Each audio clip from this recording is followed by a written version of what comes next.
about the lack of substance in presidential debates, presidential elections, and what really matters, what drives those to vote for one candidate or the other.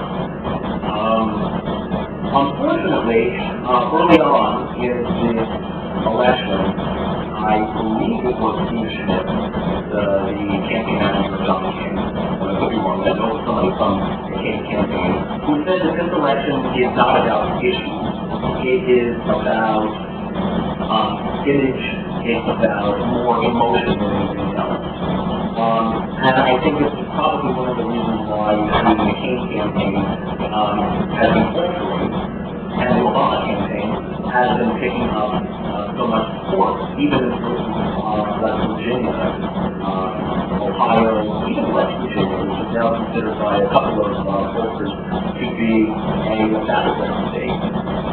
The main issues that McCain has been using over the past 2 weeks is trying to demonize Obama's image, his personal character. At the same time, there's been a economic crisis along the lines of the Great Depression. Dow has been plummeting well over by a few thousand points here, and here we are trying to talk about whether or not Obama powers around with terrorists, is a terrorist himself, or is even a Muslim because of his party's founding name. I mean, when you want to demonize his character, you throw in his middle name, Hussein Obama, just to give you the possible hint that he might have Muslim leanings or whatever. And the fact is that a lot of people will go for this. People are not interested in charting risk. People are not interested in talking about percentages and unemployment curves. This stuff is boring to people. We want to know about the character of an individual, because I would say probably one of two things.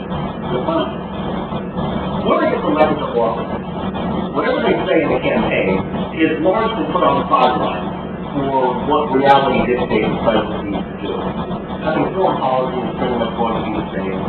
I think either McCain or Obama is going to have to deal in some similar manner with this economic crisis, with the problems in homeownership, with problems in education, with problems in the environment, and so on and so forth.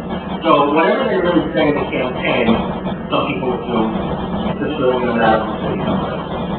So let them drive one person to vote for this person or the other. This person seems more truthful. This person is more patriotic, whatever that means. This person wears a little flag lapel on their jacket, which for some reason, wearing a flag lapel on their jacket can pretty much exonerate you from doing even the most heinous things within government. But again, this is not that you are patriotic. Not wearing one means that you are not. This does drive a lot of voter preference. I know a number of people who are voting for John McCain simply because they cannot trust Obama. And I guess one can't be trusted himself. They don't really have an answer. Some people will say that he powers around with terrorists. Others will say he's too inexperienced. Others will say he's black.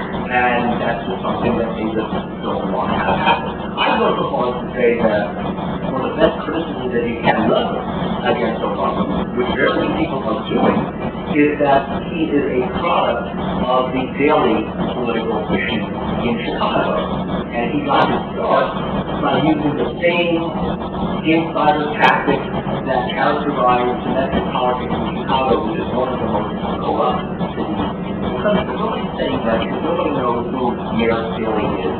And this doesn't really have any bearing on somebody's own role of residence if they live in New Jersey or Virginia or Montana or whatever. So we need to kind of put something that is, I would say more symbolic against his character and demonize him. And in my opinion, we're not really talking about the major issues of the country. We're not talking about changing foreign policy around. We're not talking about helping out the unemployed. We're not talking about improving the school system. We're not talking about how we're going to compete on the educational level with, let's say, the Indians or the Chinese or the Russians. The fact that, I don't know if it's escaped you at all, but the space program now in the United States is now relying on Russian launch pads, Russian shuttles, and Russian space stations. The American Space Program, which was seen as probably one of the most patriotic things in the history in the 1950s, and now relying on the very country that we were meant to compete with. It doesn't mean anything to us. So, when we talk about lack of substance, it really is, we're putting it on, fictitious character images of two individuals. The king is too old, Sarah Palin is too dumb, Barack Obama is too black, Joe Biden shoots someone out and doesn't think about what he says. Again, it doesn't say anything about their political ideology, it doesn't say anything about policy, and, by the end, I think it leads to greater degrees of voter apathy. And I think that's the worst thing you can have in a democracy, is when the vast majority of citizens choose not to vote. Because they can't really find anybody that take comfort in. If voting in this country is now been reduced to, I'm going to vote for the lesser of the two evils, then we're not actually voting for somebody, but we're casting a vote against somebody else. So, if the 2004 election was really anybody but George Bush versus anybody but John Kerry, and anybody but John Kerry won, and that person who happened to have been George Bush, we really weren't voting for George Bush, we were just voting against John Kerry. If this election is really, I'm voting for McCain because Obama is on a Democratic ticket, and I would have voted for Hillary, but because Obama's black, I'm going to vote for John McCain. Doesn't say much about people don't care about that stuff. I feel that I might sound like a pessimist, but this is what really drives people, reminding the vast majority of people to the voting booth. And I feel that if we were to actually sit down and bring the two candidates back on what they really stand for and how much they differ on certain issues, we might have a better idea of what our administration will look like.